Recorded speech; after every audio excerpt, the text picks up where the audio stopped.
Bonjour, si vous aimez ce que je fais, n'hésitez pas à rejoindre mon serveur Discord. Dessus, moi et mes modérateurs postons des actualités sur l'espace pour vous tenir toujours plus au courant. Mais je suis également en live sur Twitch tous les week-ends et le mercredi à 20 heures. Les liens sont en description. Bonjour et bienvenue dans ce nouvel épisode de Puff. Si vous êtes abonné, vous savez que j'ai fait une vidéo sur le Starship de SpaceX. Dans cette vidéo, j'avais comparé le vaisseau de SpaceX à un vaisseau habité classique en survolant vite fait le sujet. Aujourd'hui, j'ai jugé utile d'approfondir le sujet des vaisseaux habités avec un épisode de Puff. Et donc c'est parti pour comparer un vaisseau habité à un vaisseau non habité.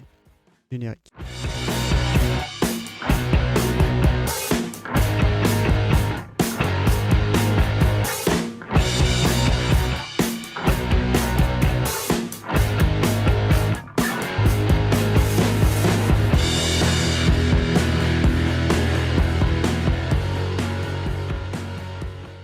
Tout d'abord, quand on aborde le sujet des vaisseaux habités, il ne faut pas oublier qu'on assied des humains sur des centaines voire des milliers de tonnes d'explosifs.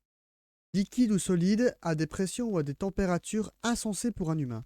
Après, les agences spatiales ont eu près de 64 ans, depuis le lancement de Sputnik le 4 octobre 1957, pour améliorer leurs lanceurs, qu'ils soient plus fiables et puissent accueillir des êtres humains. D'ailleurs, ils ont eu recours à plusieurs techniques pour sauver des astronautes en danger au sommet d'un lanceur défaillant.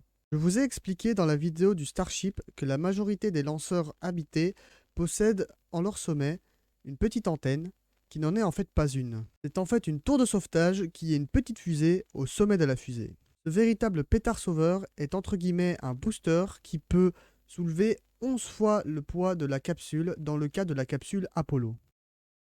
Autrement dit, on peut attacher 11 capsules Apollo en dessous de sa tour de sauvetage qu'elle décollerait quand même. La tour, inutilisable, est séparée du lanceur à plus ou moins 90 000 mètres d'altitude. Les astronautes subissant une éjection peuvent subir des facteurs de charge énormes allant jusqu'à 15 G. Durant cette éjection de plus ou moins 3 secondes, les astronautes subissent donc environ 15 fois leur poids. Le sauveteur de l'extrême est à la fois simple et efficace. Il est toujours utilisé aujourd'hui. D'ailleurs, ce système n'a été utilisé qu'une seule fois sur Soyouz T-10-1, le 26 septembre 1983. Par contre, il y a aussi des systèmes de sauvetage qui ont disparu, du moins sur des fusées. Je dis ça car des vaisseaux habités de l'époque étaient dotés de sièges éjectables, notamment la capsule Gemini et le vaisseau Vostok. Et si ça paraît si con, c'est que c'est un système utilisé sur des avions. Vous voyez la différence entre une fusée et un avion ? Si mettre un siège éjectable n'est pas viable quand on est assis sur un pétard géant, c'est que dans le cas d'une Saturne V, ça serait de propulser à 200-300 mètres d'une mini-bombe nucléaire. Autant rester à l'intérieur de la capsule. De plus, un siège éjectable, tu te le trimbales tout le long du vol, ce qui fait un poids de plus et est embêtant dans le cas d'une économie de fuel. Au début du programme des navettes spatiales, elles étaient dotées de sièges éjectables. Sauf que la NASA a jugé pertinent de les enlever car il y avait trop de spécificités de construction qui empêchaient que ce soit viable. De plus, la NASA avait l'ambition d'avoir le système de transport spatial le plus fiable. Malheureusement, ils se sont trompés à 2 reprises.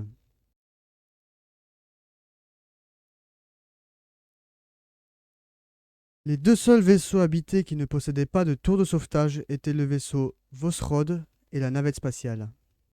Mais rassurez-vous, aujourd'hui, tous les vaisseaux possèdent une tour de sauvetage. Sauf le vaisseau Crew Dragon de SpaceX qui n'est pas pour autant dépourvu de système d'éjection. Je me suis moi-même posé une question.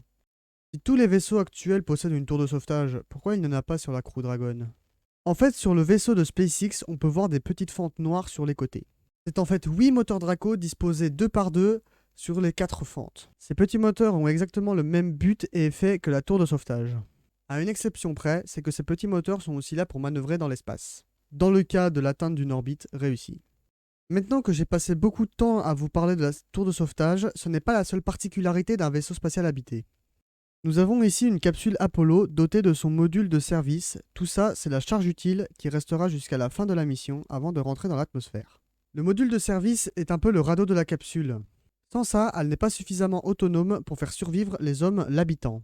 Tous les vaisseaux habités sont construits selon cette architecture, sauf la navette spatiale et Soyouz. Sur Soyouz, on peut confondre la capsule de réentrée avec le module orbital. En fait, la capsule Soyouz est juste là, tandis que le module de service est juste en dessous. Au-dessus, c'est un module permettant aux astronautes de se libérer de l'étroitesse de la capsule durant les 4 jours cumulés que peuvent durer leur voyage. Vous vous en doutez, sur un lanceur inhabité, on n'a pas besoin de se soucier autant du confort, de la sécurité et de la survie des astronautes, puisqu'il n'y en a pas. Donc la plupart d'entre eux se composent de lanceurs et charges utiles. Ce qui est, vous vous en doutez, plus facile à concevoir et à construire. Pour vous donner une idée, voici un Soyouz habité et maintenant un Soyouz cargo. Voilà, maintenant vous allez pouvoir déterminer facilement si le lancement que vous regardez est habité ou pas. En tout cas, vous pouvez facilement m'aider en likant et partageant la vidéo. Vous pouvez aussi me donner des idées de puffs dans les commentaires. Je vous souhaite une bonne journée, une bonne soirée, une bonne matinée. Bye.